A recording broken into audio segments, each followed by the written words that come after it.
Pessoal, tudo bem? Meu nome é Jacó, certo? E eu vou compartilhar com vocês um pouco sobre lista encadeada, tá certo?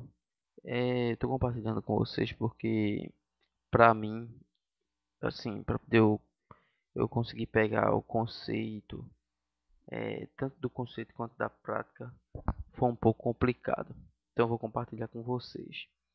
O que eu vou passar por enquanto, eu vou dividir em vídeos, né? Um pouquinho para cada. Então, logo de agora eu vou passar para vocês o conceito de lista encadeada. A grande dificuldade que eu vejo é com relação à diferença entre lista encadeada, né, e lista sequencial. Lista sequencial. A lista encadeada, ela é totalmente diferente da lista sequencial. A lista sequencial, ela trabalha com vetor, certo? E a lista encadeada não. Agora, uma coisa bastante interessante aqui na lista sequencial, você tem, no caso, o índice, no caso de um vetor. Na encadeada, você vê algo parecido, como, por exemplo, vamos supor que você queira remover um elemento que está na posição 2. Ora, se está na posição 2, então imagina-se que seria um vetor. Então, quando ele guarda, no caso, quando você vai inserir elementos na lista encadeada, nessa aqui na lista encadeada, você está colocando ela em posições na memória. Essa posição que parece ser contígua, ou seja, uma do lado da outra, mas que puxando para uma coisa mais real, não é assim, dá a impressão de ser, né? Mas não é. Então o que nós vamos ver agora vai ser a lista encadeada. Vamos deixar a sequência, porque a sequencial ela é mais tranquila, né? É mais tranquila. Na lista encadeada, nós temos no caso blocos de memória. Observe que são blocos consecutivos. Esse aqui, esse outro aqui, esse aqui. Eu vou denominá-los assim. Por exemplo, o bloco A, certo? O bloco B, o C e o D. Onde temos que cada bloco desse aqui de memória, ele tem um valor e ele é dividido em dois. Temos o valor, por exemplo, A. E do ladinho dele aqui nós temos a referência para o próximo bloco de memória. Onde no esse aqui no caso aponta para o B, o A aponta para o B aponta para o C e o C aponta para o D. Melhor dizendo seria A.prox, certo? B.prox, C.prox e D.prox, que esse daqui aponta para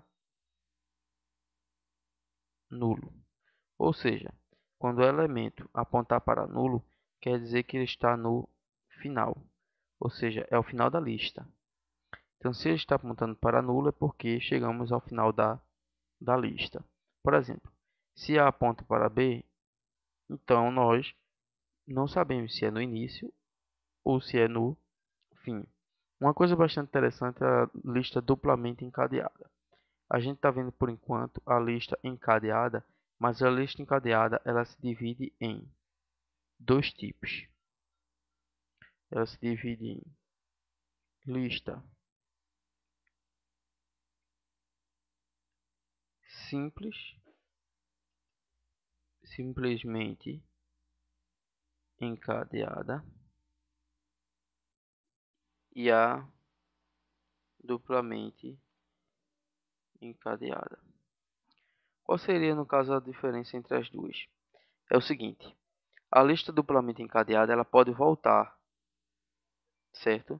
E a lista simplesmente encadeada ela só pode ir.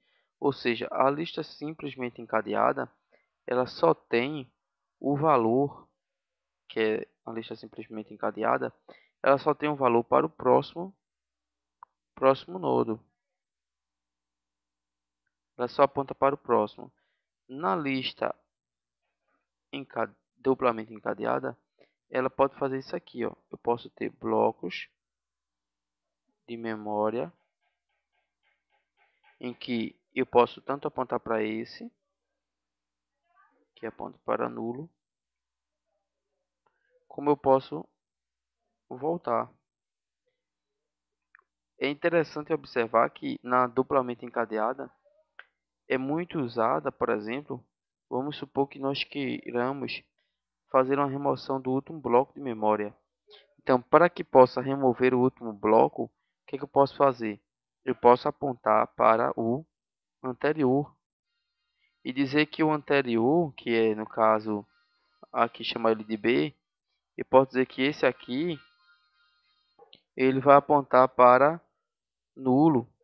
Ou seja, se B apontar para nulo, eu estou dizendo que chegou o final da lista. Então, se B aponta para nulo, eu estou cortando o valor que seria de C, tá? Então, cortando aqui, eu teria esse aqui e seria o que? Uma remoção no final da lista. Mas a gente vai ver isso posteriormente, certo? Depois é que a gente vê isso, tá certo? Bom, vamos supor aqui então que nós estamos aqui em um bloco que temos o bloco A, o B, o C e o D, certo? A gente viu que na lista encadeada nós não podemos ter, por exemplo, isso aqui. Nós não temos isso aqui. Onde aqui eu posso colocar o meu índice. Índice. A letra está meio feia, mas é isso mesmo. Então aqui eu tenho o meu índice. Por exemplo, aqui eu posso ter o índice 2, ou seja, ele vai lá e busca no índice 2. Isso aqui faz parte de lista sequencial. Ou seja, sequencial porque ele segue uma sequência onde eu tenho a posição começando do 0, 1, 2 e assim por diante. Essa é a lista sequencial. Na lista, a diferença entre a lista sequencial e a lista encadeada é que no caso da lista sequencial, você tem a quantidade de elementos. Por exemplo, vamos supor que eu queira colocar a nota de alunos de uma dada escola em que os alunos, eu tenho cerca de 23 alunos.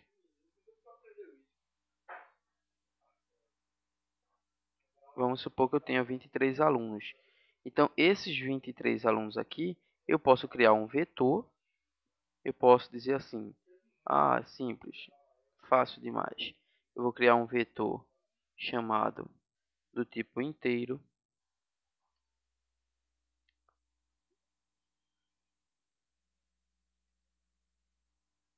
alunos, por nome de alunos, e reservar um espaço de memória de 23, de tamanho 23. No caso com espaço de memória para 23 elementos. Como ele é do tipo int, então seria 4 bytes, 4 vezes 23, daria 96 bytes de espaço de memória reservado. É aproximadamente isso, se eu não me engano. Então, pois bem, no caso da lista encadeada, serve exatamente para quando não sabemos o total. Então, vamos supor que eu não saiba quantas pessoas existem na cidade. Então, eu não posso estipular um tamanho para o meu vetor. Eu não vou estipular tamanho. O que eu vou é simplesmente dizer, guarda a memória que enquanto eu for colocando, vai ter espaço suficiente. É claro que sem que haja um estouro de memória, né? Sem que haja um estouro de memória.